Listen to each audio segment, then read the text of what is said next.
hamburger. What else did we put on our shopping list? Oh, what a mouth-watering smell. Paimon would know the aroma of biryani anywhere. Let's go get some. We can still add it to the list. Well, if it isn't the Traveler and Paimon. Wasn't expecting to see you here. Hello there. Oh, it's been quite a while. So you two are still hanging out together. Dia, didn't you say last time that you were gonna head back to the desert? I said I was going to resign from being her bodyguard, not that our friendship was over. We're still the best of friends. The Holmayanis also still post jobs from time to time.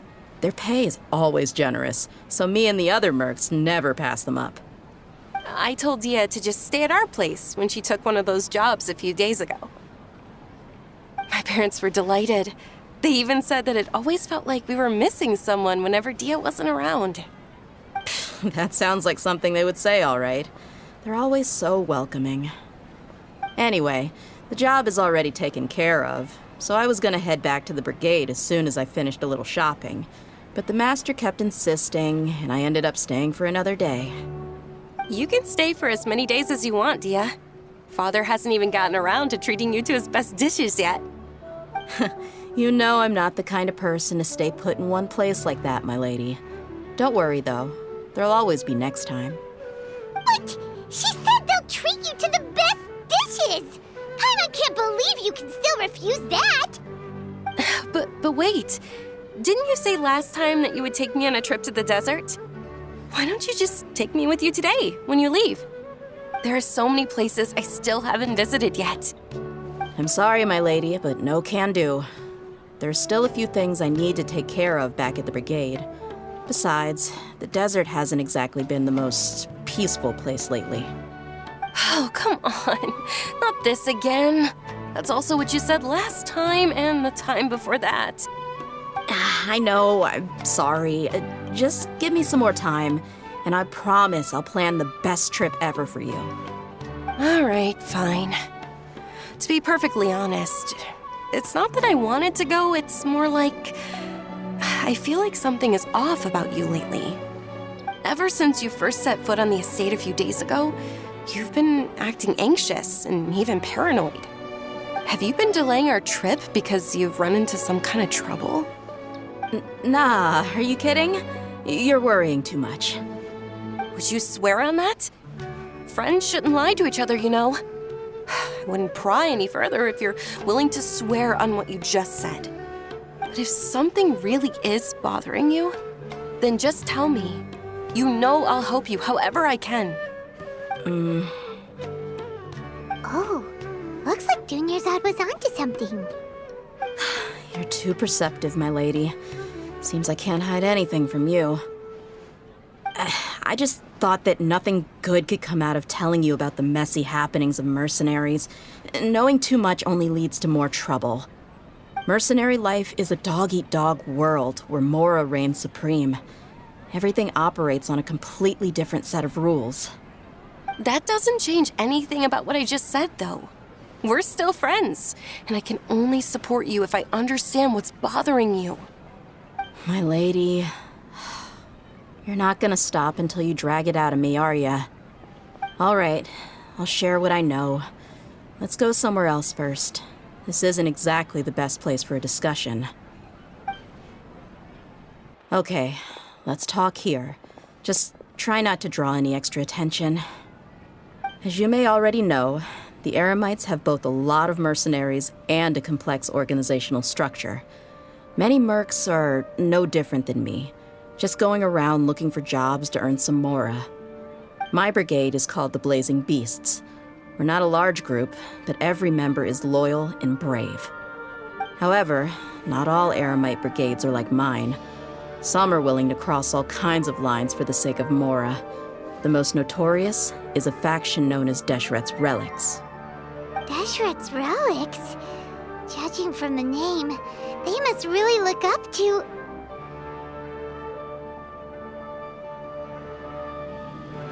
Yep, you got it. I've heard that you've already crossed paths with Ain al-Akmar. They're one of the groups under the Relic's banner. Oh, you mean the group that tried to sell us the Divine Knowledge Capsule? Yeah, they weren't friendly at all. Deshret's Relics is composed of many smaller brigades like Ain al-Ahmar. The Relic's headquarters issues orders to all brigades under his control. On any other day, I would want nothing to do with them. Unfortunately, though, the brigade that's stirring up trouble now is none other than Dakan al-Ahmar. Dakan? I think it means beard or something. Believe me, it's a really stupid name. I found it insufferable for years. Anyway, the real issue is that Dakan al-Ahmar is led by my father, Kusela. Say what now? I think I'm starting to understand your anxiety now. But what did they do? I won't go into details, my lady, but they've been involved in a lot of violent incidents. We're talking hundreds. Hundreds? Yep. The scenes tend to be quite gruesome, too. They strip the victims of all their valuables before murdering them. Not only have they targeted merchant caravans and ordinary citizens, but other mercenary brigades as well. That's beyond terrible. They won't even spare their own kind. I don't know how Deshret's Relic sees it. All I do know is that Dakan al-Ahmar has become more and more aggressive over the last few years. If I don't do something about them, then even my brigade or the people of Aru village could become their next target. I just wish I knew what's driven him to do this. Yeah. How can your father do such terrible things? I don't know. People change. He's always been pretty pathetic. But at least in the past, there were still a few lines that he wouldn't cross. That's setting the bar pretty low. I mean, if he was even remotely decent, then why would I have to leave the brigade and cut all ties with him? He was loud and foolish, with no real sense of purpose. Instead of doing anything useful, he spent most of his time drinking and chasing after women. Of course, the other brigade members were just like him. Their ruckus would go on night after night. Sounds like a nightmare. What about your mother? Did she ever step in to stop them? Unfortunately, I never knew my mother. I'm sorry, Dia. I didn't know. It's all right, my lady. That's pretty common in mercenary circles. Didn't I mention that my father was chasing after women? I was the result of one of those encounters with some random person. He told me that he wasn't sure who my mother was. And in any case, she never came to see me. He'd say, "You'll be fine as long as you remember to stick with Dad." But even then, he left most of the parenting to the brigade. The one thing I do remember is that he used to tell me stories. But the problem was that he had terrible taste. He only knew a few stories, and even those tended to be pretty stale. They were tales of desert warriors defeating dragons in the forest, or stories of mercenaries rescuing princesses from rebel armies. Sounds like your typical fairy tales. More or less, yeah. They were interesting maybe the first or second time around, but after about 20 repeats, they started to get a little dull. He seemed to think those stories were the best things ever, though. He was so into them that he'd call the whole brigade over and make them perform the whole thing as a play. Even the toys he gave me would all be story props. I'd get helmets, shields, and toy swords.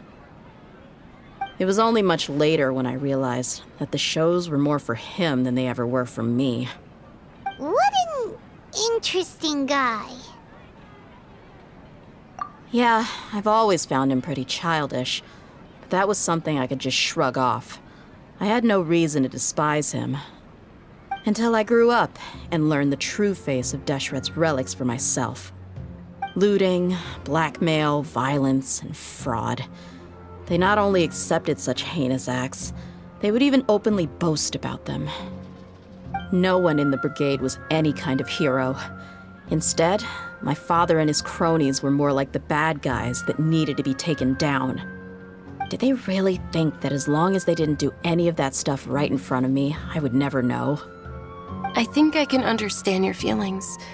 The difference between perception and reality must have hit hard. Yeah, but don't worry, my lady. It's all water under the bridge to me now. I had a huge argument with my father and left that place behind for good. I'm not investigating them due to any bitter feelings I still have towards my father. I just want to protect those that are close to me. Yeah, I told the boys to gather as much information as they could. Most of the reports concern violent incidents, but there's also some talk of smuggling. I see. But isn't this investigation incredibly dangerous? It is, but every mercenary lives life on the edge. It's a lifestyle that I enjoy. That may be true, but it'll be impossible for those who care about you not to worry. Well, now you get why I didn't want to share any of this with you. What should we do? They both have valid concerns. Huh? But there's no need for you to get caught up in this mess, too. Well, she's super tough, so if she went into the desert with you, then Paimon bets the problem will be solved in no time. I'm inclined to agree. I'd feel a lot more at ease if you took her along to help. I'll wait for news from you in the city until then. Please, stay safe. I'm honored that you care so much for me, my lady. All right, then let's get moving. Our first stop will be Caravan Rebot, where we can catch up a bit with my fellow mercs.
Hey, Dia, you're back.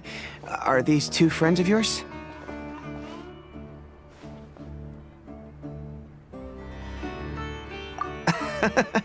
Likewise.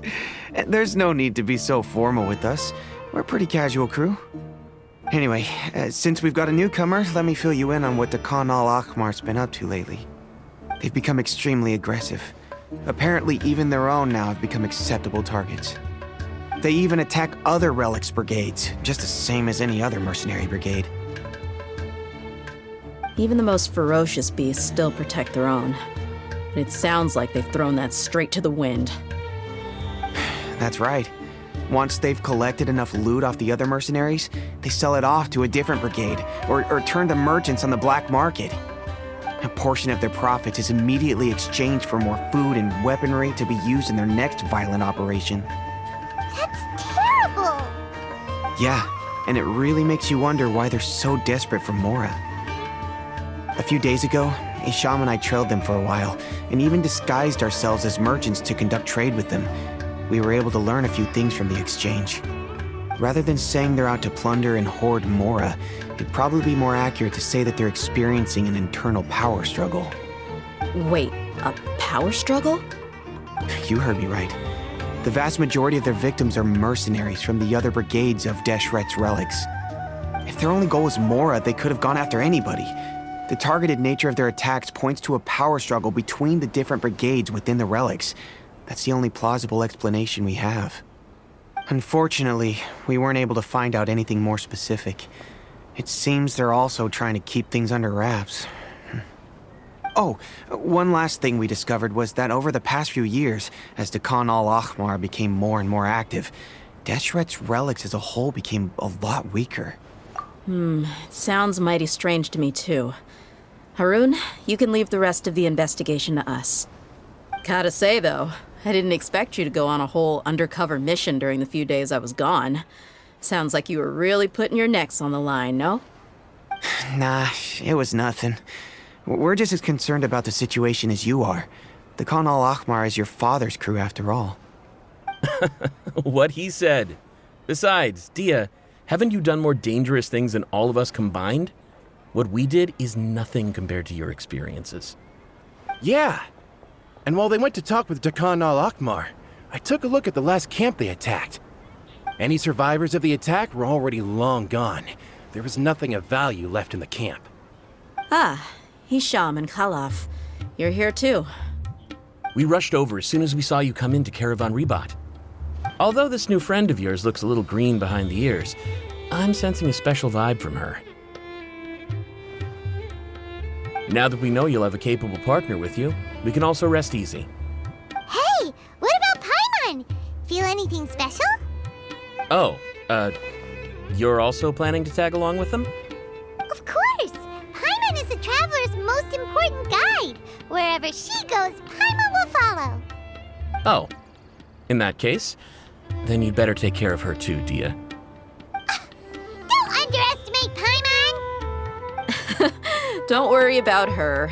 She may look tiny and helpless, but she's been through just as many battles as the traveler here. Even if she had only survived on sheer luck, then that alone would still make her quite formidable. I had no idea. I guess I shouldn't judge by appearances. Oh, one other thing, Dia.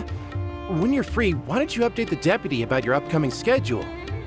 We held another recruitment event a few days ago, but everyone only came to see the Flame Mane.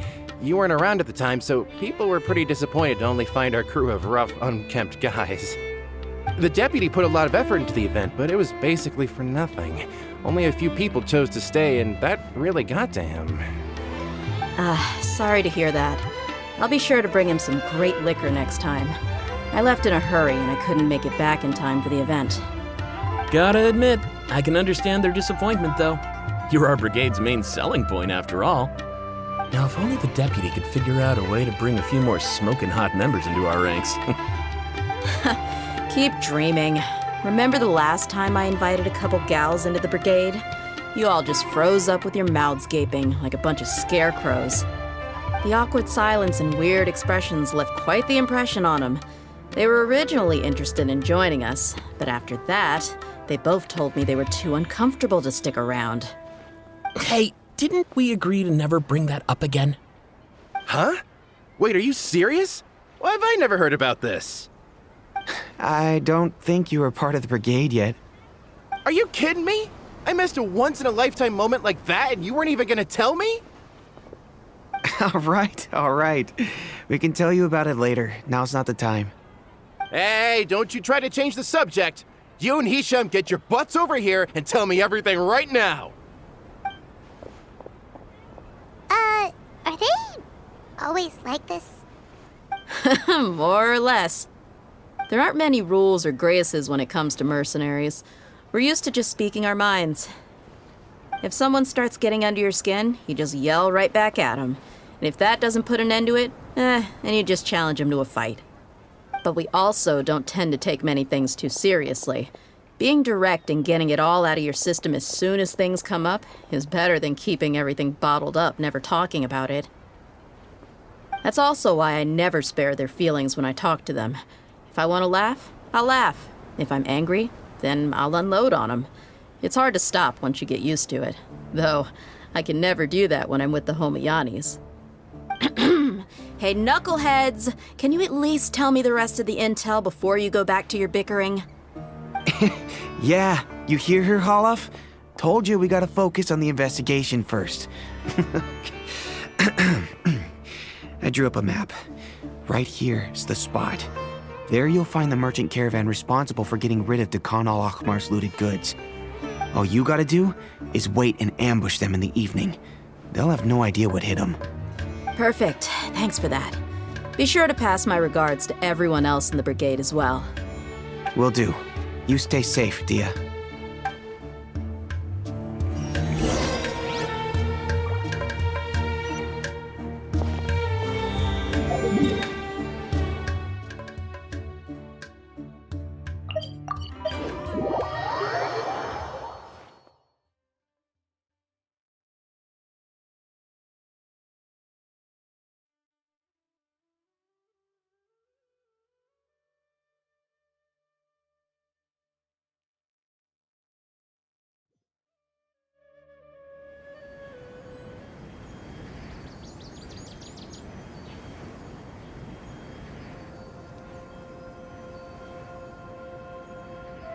I got a new letter from an informant. Looks like the situation has changed again.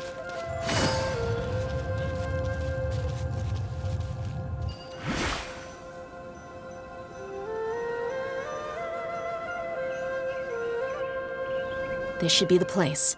Let's find a spot to hide and bide our time.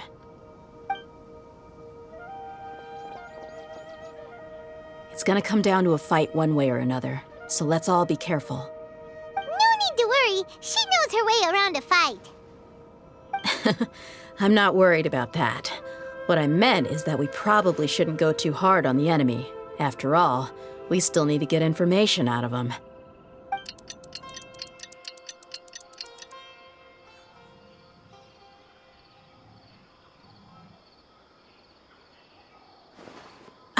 Here they come. You ready? Let's not give them a chance to react and end this quickly.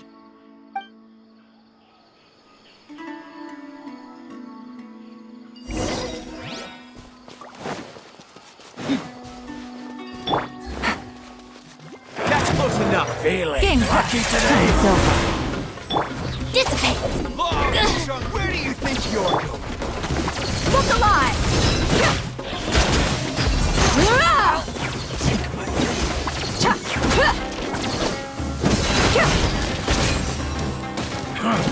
You won this one. Out of my way! Let me weave you a verse. I'll be back.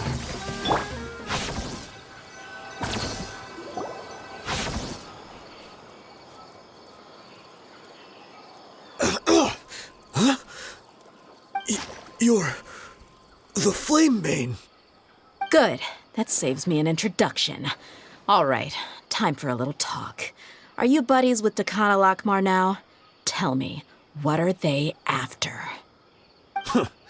You know the code of being a mercenary just like everyone else. The first rule is to never divulge key information about our employer. What makes you think I'd talk? That might have worked on an amateur, but I know you're just looking to protect your reputation. Think about it, though. What's your reputation worth if you won't have the other tools you need to succeed in this line of work? Tools like, I don't know, your limbs or eyes? You've got 5 seconds. You might want to think twice about how much your employer's information is worth to you. Whoa! I'm not joking around. We can do this the easy way or the painful way. 2 seconds! I'll save you the trouble.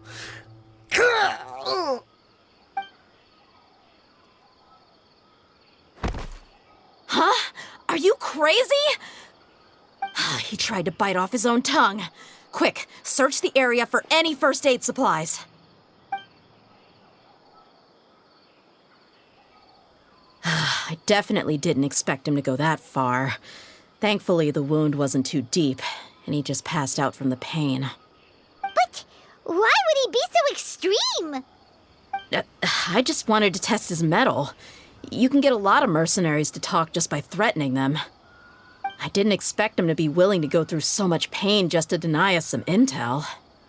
Well, he's out cold for now. We could wait for him to wake up, but maybe it's not a good idea to interrogate him any further. What should we do? Yeah, don't worry about it. It'll be a waste of time to interrogate him again after that. He might just hurt himself again if we start asking. There are lots of goods around here. Let's search the area. Maybe we'll be able to find something. I'm really sorry.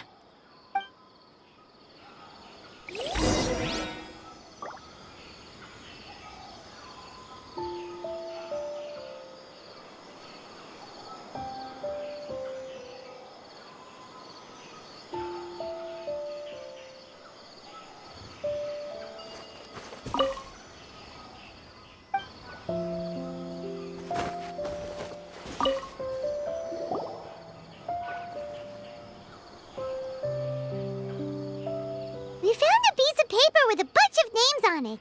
Maybe it's a record of something. Let me take a look. If this really is a merchant caravan, they should have a record of their transactions. Yep, I see an entry for Dakana Lakmar right here.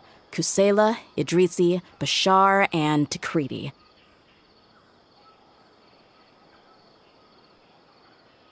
All familiar names.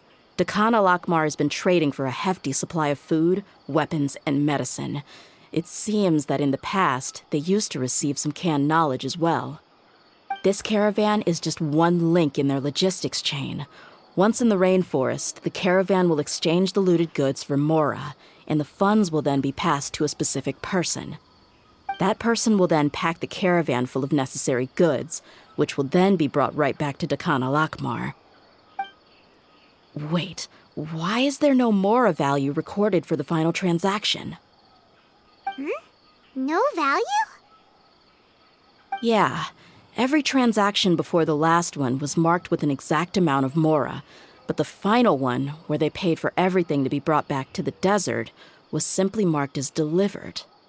Perhaps, but they couldn't have known how much they would make off selling the loot. Do they not care about profit margins at all? Anyway, the next part's the records of the goods themselves.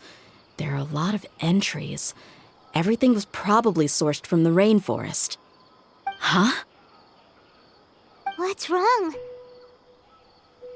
Shahzaman Homayani? Homayani? You mean Dunyarzad's family? Could it just be another family with the same last name? I'd be surprised to find someone with the exact same first and last name. Shahzaman Homayani is Dunyarzad's father, and the head of the Homayani family. Just what the heck is going on here?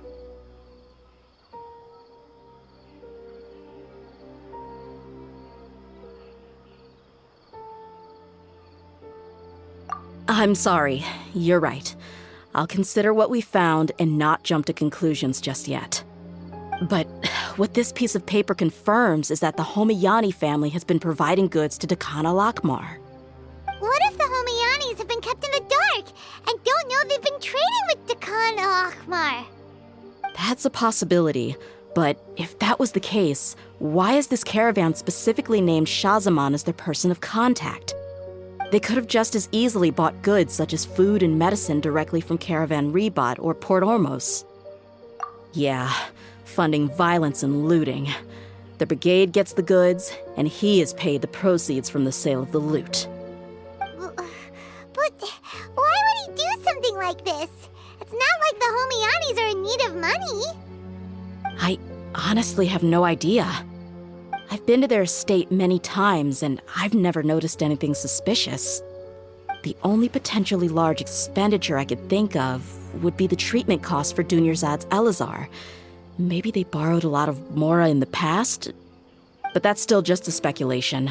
I don't think the Master would stoop so low to make Mora. You're probably right. I know my lady's personality, and she wouldn't deliberately keep something like this from us. But what should we do now? All we found is just another mystery. If you ask me, we already have no choice but to confront her about this. I'm not worried. It's too early to make a verdict yet. I still have faith in the Homayanis. Let's go find my lady again. We'll tell her everything and see if she's willing to lend us her support. If we're lucky, we can not only figure out the mystery of this paper, but also follow the trail of breadcrumbs to the people responsible at Dakana Lakmar. Dia, are you sure this is the best decision? What if instead of getting the help we need, we just end up revealing everything we've discovered to the enemy? I've considered that possibility.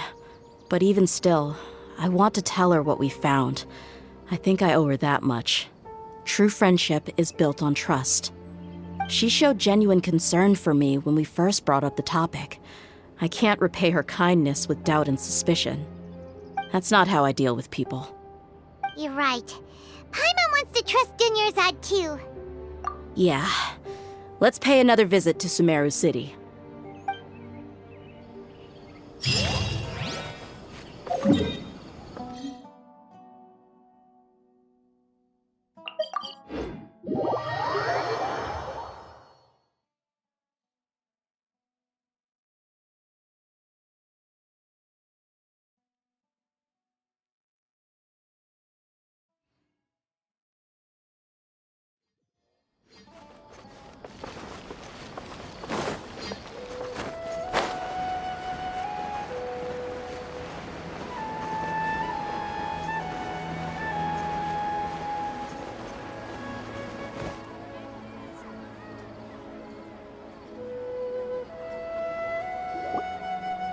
we're back, my lady. Oh, you're back a lot sooner than I expected. You mustn't have run into any trouble then. Well, how did it go? What did you come up with? Actually, we're still investigating. It's just that we've discovered something strange. I see. The clues you found have led you back here, in the city? Something like that. Yeah. You all look a little dispirited. Whatever you found must not have been very encouraging after all. Why don't you discuss it with me? Maybe I'll be able to say something to cheer you up? It's okay, my lady. It's not so much about me being upset with my father or anything like that. How should I put this? So something is wrong. Even the Traveler and Paimon have been uncharacteristically quiet. On any other day, Paimon would have already waved to me with a smile and shouted, "Dunyarzad, we're back!" So tell me, what happened? Well? My lady, please prepare yourself for what we're going to tell you next. It concerns the Master. The Master? You mean my father? Okay, I understand. Don't worry about me. I'll listen as attentively as I can. My father has been supplying goods to Dakan al-Akmar? Yeah, it makes as little sense to us as it does to you. I've never doubted the Master's integrity, so I'm having a real hard time rationalizing how he could ever support an infamous brigade like them. Maybe he's not actually aware of the full story and just stumbled into the deal by accident. I can't help but agree with the Traveler. Huh? You mean you feel the same way, Dunyarzad? Thank you for sharing all this information with me. Since you've told me everything you know, I should also tell you about some doubts that I've been harboring for quite a while. In the past, I thought that my father hired a bodyguard for me so that I wouldn't run away and get lost. However, there are plenty of capable mercenaries in the Corps of 30. Why did my father go out of his way to hire Dia? About that. Well, the Homiyanis really needed bodyguards, so they reached out to the Blazing Beasts. Later, the Master told me that I was one of the best mercenaries he'd ever seen, and that I should stick around to become one of his bodyguards. He offered me a pile of Mora, so I just signed on. Well, but that didn't really answer my question. Just think about it. Why did my father specifically reach out to the Blazing Beasts? Maybe the Corps of 30 just didn't have anyone available, or maybe someone recommended us. I've never given it too much thought. I think I get what you're saying. You'd think none of this was a coincidence. Precisely. At first glance, nothing seems strange or out of place. But there are many parts of the story that don't actually make any sense. If my father had always been in contact with Dakan al-Akmar, then it would make sense for him to bring Dia into our house. You mean the goal all along was to get Dia to be your bodyguard? No, that's too much of a stretch. I cut all ties with my father a long time ago. He has no control over my life anymore. But that still doesn't rule out the possibility that your father has still been trying to influence your life without you knowing. So, the Master was not likely an innocent victim in all of this? Sorry we put all of this on you so suddenly, Dunyarzad. It's okay, Paimon. I should actually be thanking you. Regardless of his reasons, if my father has truly been funding a violent group of mercenaries, then it's my duty to bring him back to reason. But is that really the right thing to do? My father has committed many atrocities and deserves all the punishment that he has coming to him. I have zero sympathy for him. You may call me an ungrateful child, but my feelings will remain the same. However, the Homiyani family has treated me with nothing but generosity and kindness. If we decide to investigate this further, we could end up implicating the entire Homiyani family. I would be biting the hand that's fed me over all these years. Dia. It's all right, Dia. If anyone were to ask, you could always just say that I'm the one who instructed you to get to the bottom of this. You don't have to do that, my lady. I'm not conflicted because I'm afraid of taking responsibility. Besides, you're the one we should all be worried about right now. Hey, it's still too early to give up hope. What was the thing about friendship again? Right, yeah, trust! You said that yourself, Dia. Besides, there's no point on getting all riled up before we've confirmed all the facts. Thank you, everyone. That makes a lot of sense. I guess I should always remember the trust that I've placed in people. In which case, my lady, could you ask the Master to come out and have a chat with us? Sure thing. I also hope he'll be able to give us a logical explanation. Let's meet at the usual place then. Usual place? Oh, right.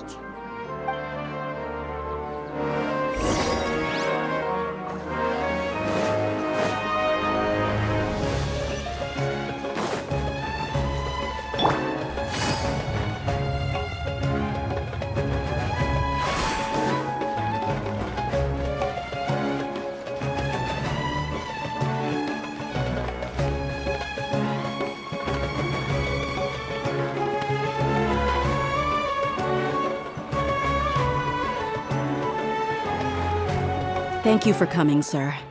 Please allow me to introduce these two. This is the Traveler, and next to her is her travel companion, Paimon. Yes, my daughter has mentioned them from time to time. It's a privilege to finally meet them in person. But we may skip all the pleasantries for now.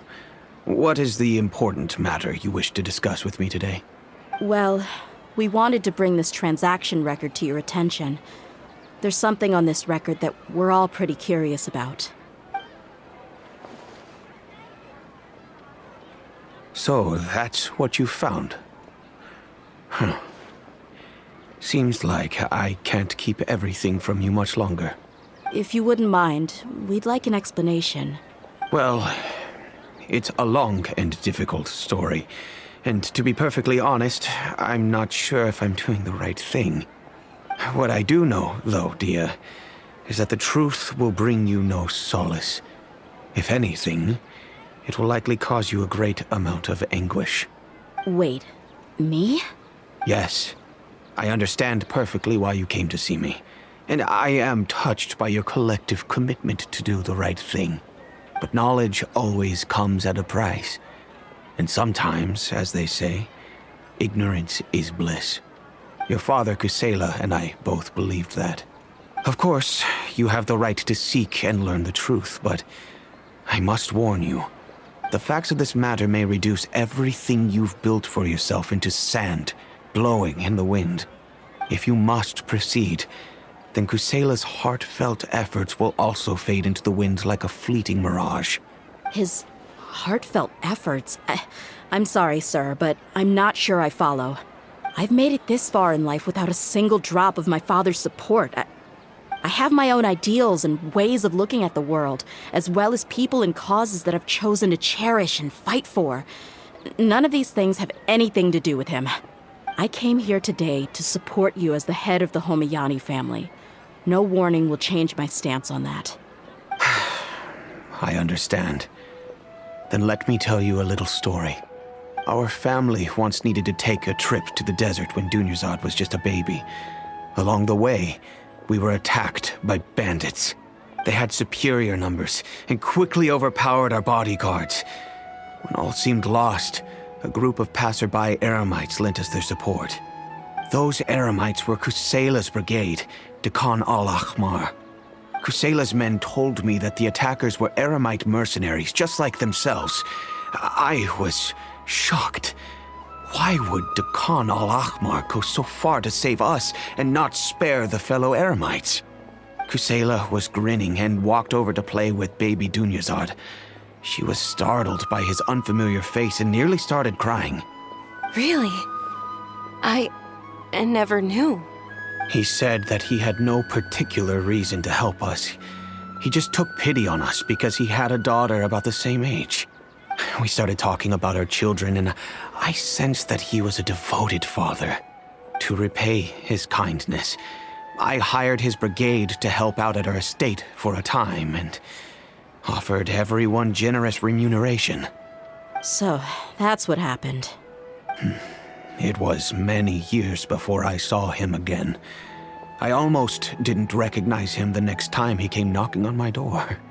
The man I knew to be strong and healthy had been reduced to a shell of himself. He couldn't even walk anymore without his cane. So, what happened to him? He was perfectly fine when I left the brigade. I'm not too sure myself. The only thing that didn't change was his cheery disposition. He said there was absolutely nothing to worry about and that he had gotten into a fight. That was all. He then suddenly asked me if Dunyarzad, now that she had grown, would need a bodyguard of her own. At the time, Dunyarzad was going through a particularly severe bout of her Elazar. There was no need for her to have a bodyguard when she could barely leave the house. But he kept coming back to the topic. Come on, it never hurts to be safe. How do you know a bodyguard won't come in handy one day? I was completely lost at first, until he recommended the Blazing Beasts, and in particular, a mercenary named Dia. So he was the one who recommended Dia to you. Indeed. He didn't say it out loud, but it was clear that he saw Deshret's relics as an evil group who would eventually corrupt every member in their ranks. He was already beyond redemption, but he hoped that he would be able to detach his daughter from the vicious world of mercenary life. If Dia could stay in my house and keep working as a bodyguard, then gradually her affinity for the desert would decrease, and she'd be able to leave her previous life behind. And that's why you offered her such generous compensation? Yes, but not just because of that. From the moment that he asked me for that favor, I also began to see Dia as my own daughter. And that's also why I tried to persuade you to stay when you asked for permission to leave. I was willing to spend however much it took. Kusela saved my daughter and I all those years ago in the desert. I could never refuse him entrusting his daughter to me. He was always like that, acting like he's oh so smart and self-righteous. Kusela said that he'd reimburse me for a portion of Dia's fees. I refused to take any mora from him, but he'd always sent me funds anyway. Eventually, I just accepted them as a token of his gratitude. And that went on for a while until I received another letter from him a few years ago. The letter contained a request to help him buy food, weapons, medicine, and even explosive materials. Wait! Isn't that around the time that Dakan al-Ahmar started becoming more aggressive? That's right. When I started to hear some nasty rumors, I became wary. I wanted to meet him face to face to discuss things. But by then, he was no longer receptive to my requests to talk. If I had to guess, it's probably because he doesn't want to put Dia at risk. That thought occurred to me as well. I figured that he probably came to me for help because he had nobody else to turn to. After some deliberation, I decided to send him some food and medicine. I turned down all his requests for explosives and weaponry. I am aware that even such a reduced gesture of support could lead to others coming to harm, but I could not simply reject his plea for help. In the end, it probably was the wrong decision.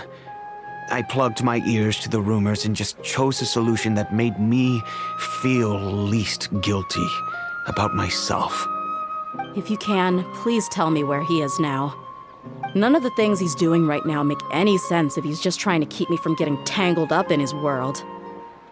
If all he wants to do is steer clear of me, then maybe he shouldn't have brought me into this world in the first place. Oh no. Dia, please don't feel that way. I'm just angry because I can't wrap my head around any of his actions. Another way? I don't know. I knew him, and he was nothing more than a childish brute. I can't understand what's going through his head. But I guess you do have a point. We haven't uncovered the whole truth yet. We still need to figure out his exact actions and reasoning for these last few years. I'll do my best to help. Of course, anything between the two of you would need to be resolved between you and him alone. I don't know Kusela's exact whereabouts. Outside of supplying his brigade with some goods, I tried my best to avoid getting involved any further with him. However, there's a man on the list named Jawed. He used to be a mercenary in the desert and is now a member of the Corps of 30. He's responsible for supplying weapons and liaising with the Dakan al-Akhmar's merchant caravan.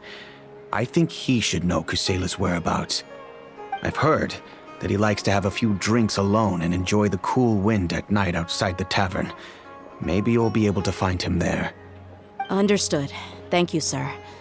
Then I guess this is bye for now, unless... I'll stay and be with my father here. To be honest, I'm still a little dazed and haven't finished processing everything quite yet. My father has indeed done something wrong, but if I think about it, I'm also not sure if there was a right way to handle this problem. I feel like our only course of action is to turn everything we know over to the Corps of 30 and let them render judgment. Yes. I am prepared to accept whatever verdict they choose. It's time to face my mistakes.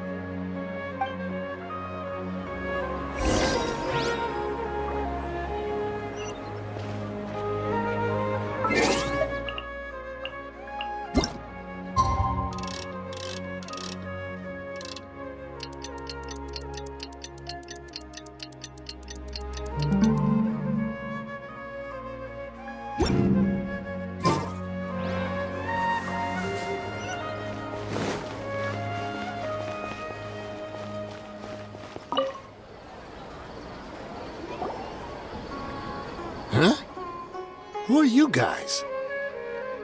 I know what you've been up to. Smuggling weapons to violent brigades in the desert while working for the Corps? Pretty bold, if you ask me. Shh! Keep your voice down. How do you know all that? Come with me. We should take this elsewhere. I'll be happy to talk things over once we're somewhere private.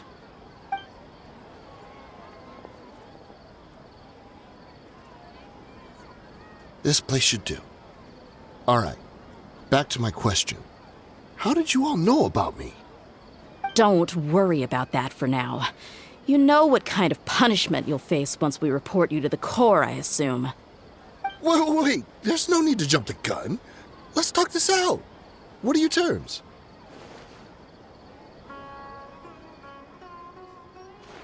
So what's in it for you anyway, Mora?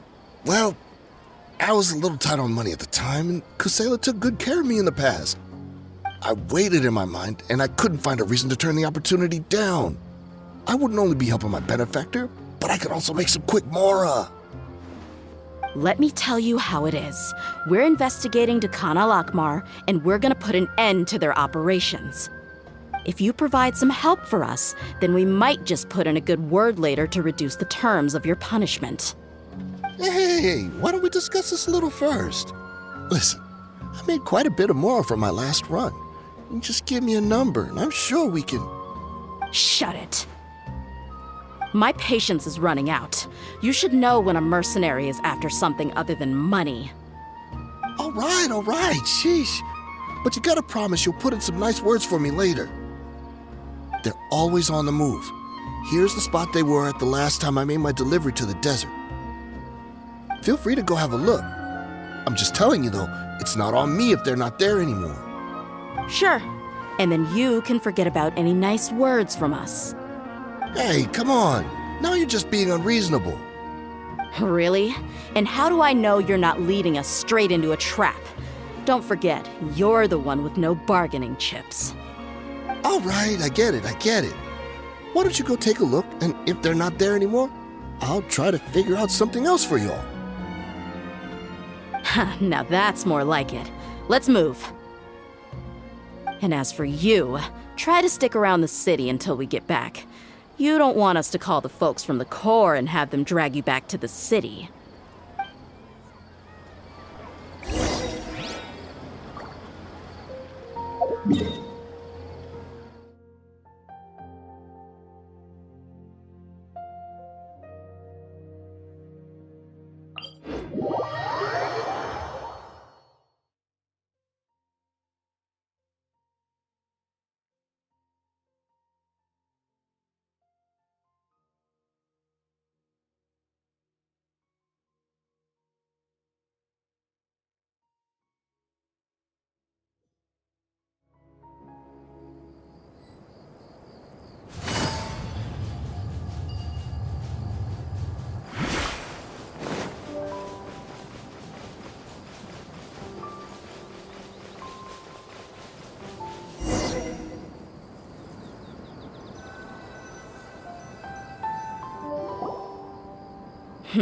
Seems like we're in luck.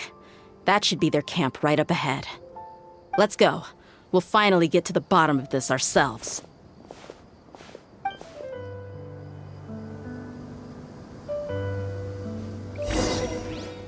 I'm here to see Kusela. Tell him to get out here. Dia, why are you here?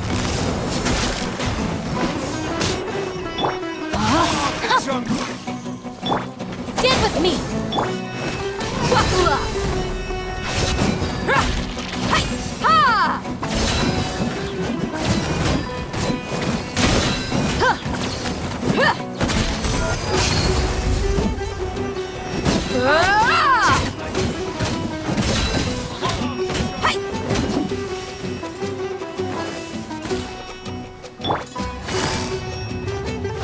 Gotcha.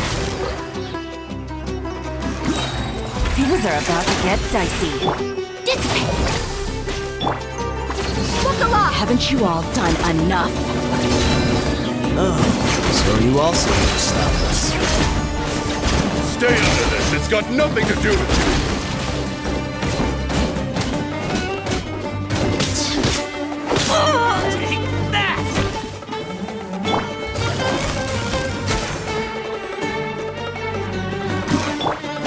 Body and mind. Witness the power of Gugwa.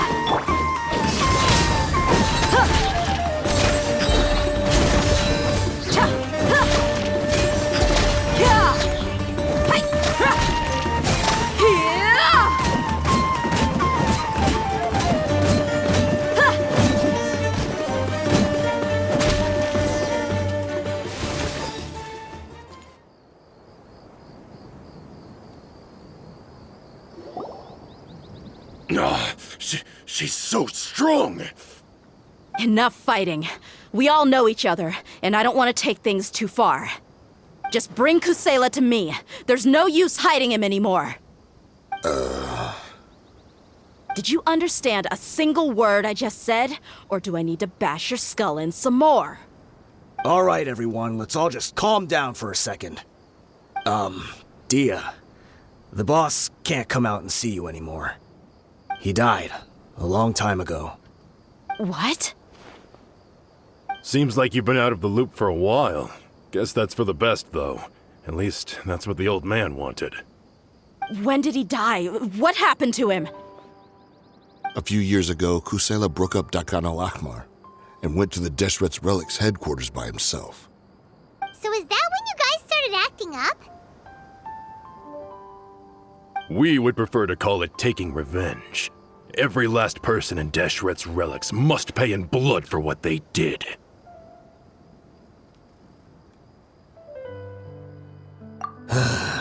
Let me start from the beginning. Dia, do you know how the head of the Relics maintained order internally? Overwhelming strength and unquestionable authority? Those were a part of it, yes. But just those on their own weren't enough. They had another tool at their disposal. They called it a person's record. Regardless of whether they joined by their own will or were coerced, every person in Deshret's Relics were forced to leave a record of themselves at headquarters.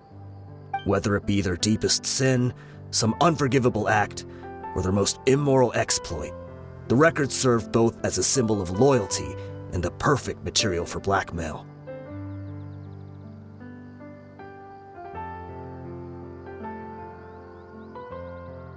That's precisely it. Every one of us have a record. Me, Bashar, Tikriti, and all the boys who grew up with Dia and ended up joining our ranks. But you, Dia, you were never asked to provide a record, were you? I never even knew this was a requirement.